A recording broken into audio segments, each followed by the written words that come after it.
আসসালামু আলাইকুম রহমতুল্লাহি ওবরাকাতু। আজকে আলোচনা করব গায়বী রিজিক এবং কল্যাণ পাওয়ার আমল কোরআন হাদিসের আলোকে। আলোচনা বুঝতে সাথেই থাকবেন।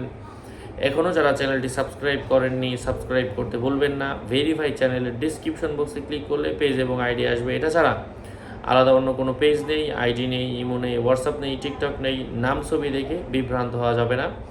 প্রত্যেক ভিডিওতে আমি সাবধান করছি, সতর্ক করছি। অর্থহীন বাজে গায়বী রিজিক লাভের জন্য, কল্যাণ লাভের জন্য সূরাতু ফাতাহ এর একটা আয়াত বলবো। এই আয়াতটা 45,000 বার আপনাকে পাঠ করতে হবে।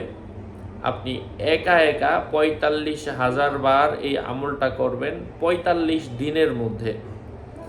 ইনশাআল্লাহ যখন আপনি অসুস্থ থাকেন তখন আমলটা করবেন না। যদি কোনো নারী হয়ে থাকেন, পুরুষ হয়ে থাকলে আমলের মধ্যে গ্যাপ দেওয়া যাবে না, টানা আমলটা করে যাবেন।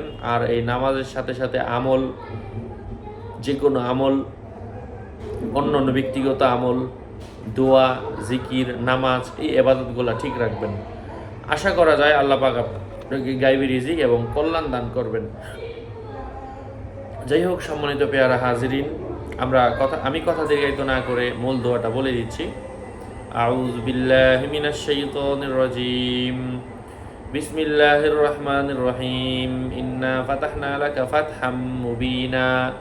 আবার বলছি, ইন্না ফাতাহনা লাকা ফাতহাম মুবিনা।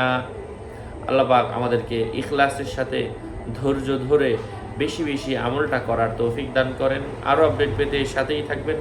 সকলের মঙ্গল, দীর্ঘায়ু, সুস্বাস্থ্য কামনা করে এখানেই শেষ করছি। আসসালামু আলাইকুম ওয়া রাহমাতুল্লাহি ওয়া বারাকাতুহু।